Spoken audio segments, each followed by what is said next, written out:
ẹ wá gbọ́ òbítíbitì owó tíjọba Aarẹ Tinubu tún fẹ́ yá o.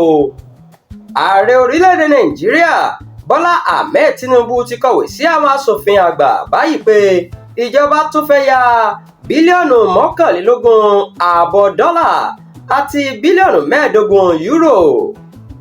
Lára rẹ̀ tún ni owó kan tí kò ní èlé lórí tó jẹ́ mílíọ̀nù 75 euro lára owó tíjọba là kalẹ̀ láti yá fún ọdún 2025 sí ọdún 2026.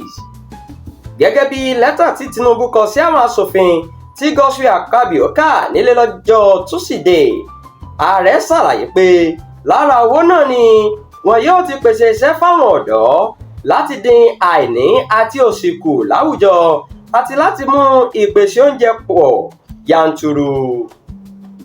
Ó ní owó tíjọba fẹ́ yá ọ̀hún yóò ní ipa rere káàkiri gbogbo ìpínlẹ̀ 36 tó wà lórílẹ̀-èdè Nàìjíríà àti olú-ìlú lẹwa Àbújá.